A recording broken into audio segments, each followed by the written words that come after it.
Fox News alert now on what's becoming a growing nationwide battle over political spending. The U.S. Supreme Court handing down a ruling this morning against a powerful union in a dispute over dues being used for political causes. It all stems from a case out in California, where state workers, as in many states, are forced to pay union dues even if they don't join the union.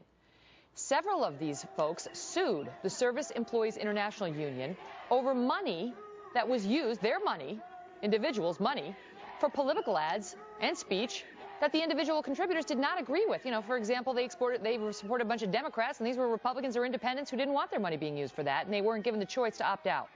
The court this morning siding with the workers, saying unions must give non-members a chance to opt out of paying for political issues they oppose.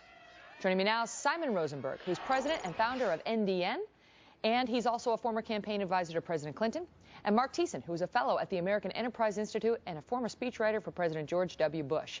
Guys, thank you for being here. So this is actually something, I mean, when I was covering the court, they issued a big decision in this. The rule of law has been established for a long time that unions can't do this. You got to give people the chance to opt out. You can't just make me, in order to work for the state, pay money to the state union, the public employee union, that the union then gets to use in a political cause I may or may not support. You can't. And so the SEIU found a way around that, Mark, and the U.S. Supreme Court just said, nice try, but no. Exactly. Look, this is the second major blow the unions have taken in recent weeks. First, they were defeated in their efforts to unseat Scott Walker because he pushed through collective bargaining reforms and reforms that ended compulsory union membership for public workers unions, which they opposed, and they lost that terribly.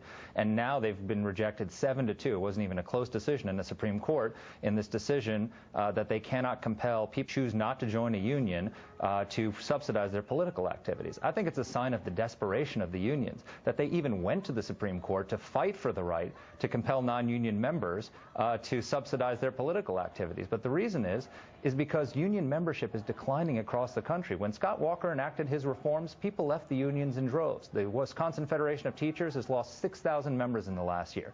AFSCME, the public sector worker union, has lost 30,000 members in the last year.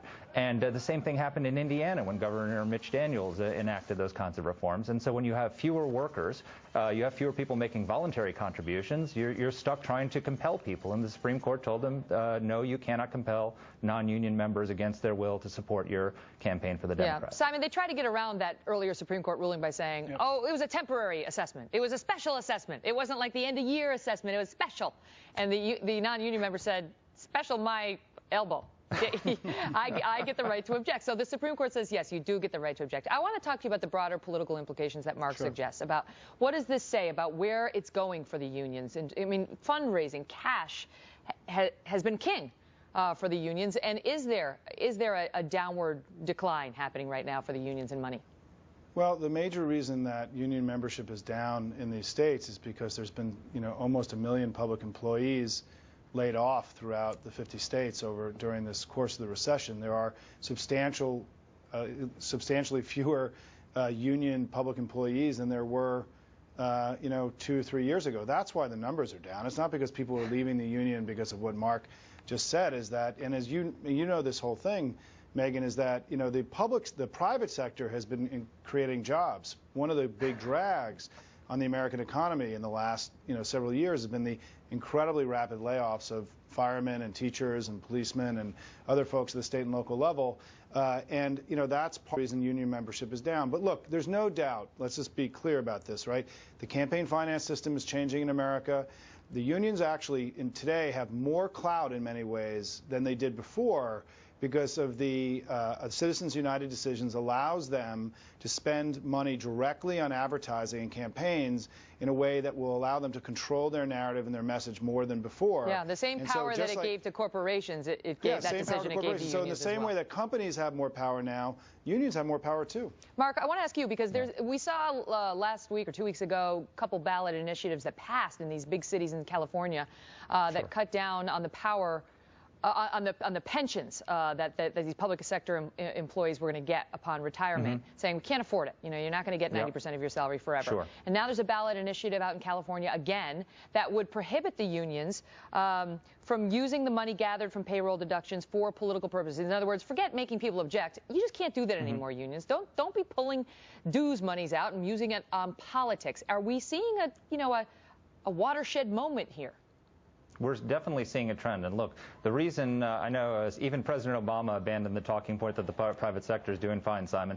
You know, the public worker unemployment rate is 4.2%. That's pretty good. But the reason the unions are losing public support and why people are leaving the unions is because, and why they're getting defeated in the ballots, as you point out, Megan, is because they're opposing common sense reforms. In Wisconsin, and quite frankly across the entire country, most people contribute to their pensions and to their health care, and they think it's absolutely normal for public sector workers to be required to do the same thing. You've also seen things like, for example, Senator Marco Rubio has this RAISE Act. Most people don't realize this, but union contracts actually not only set a minimum wage for workers, they set a maximum wage, which means that companies actually can't pay bonuses to productive workers. And so Marco Rubio is trying to make it legal for people to pay those bonuses. These are the kinds of things that are making people think that the unions are living in a different century, and that's why the support is dropping. Simon, to what extent have some of the extreme tactics of certain members of unions, going on people's front lawns and their kids are scared and all that, hurt them? Or is this the result of sort of the decline in some of the public sentiment against unions in an effective PR campaign by Republicans, or has there been a real shift in the way they behave and the value they offer? No. Look, clearly in the 1950s, a third of all working people in America were in a union. Today, that number is about 11%, right, and 7% in the private workforce. So there's been a sea change in America's relationship to unions, and I think that what's important though in all this is that the backdrop to this is a period of 12 years where we've seen no wage and income growth in the United States. Median income for everyday people has dropped since 2001 at a very precipitous level. It's gone all the way back to 1993, 1994 levels. And I think that where the Republicans have to be careful is they just don't want to look like they're siding with plutocratic interests and big corporations and their own special interests against the interests of working people. And so they've got to be careful in threading the needle here to not overstep and look like they're anti-worker and anti-American in this debate as well. I love the word plutocratic. Rapacious plutocratic is even better. I'll use it again, Megan. Bring me back and I'll use it again. Thank you very much for being here, both of you. See you soon. Thanks, Megan. Well, coming up not long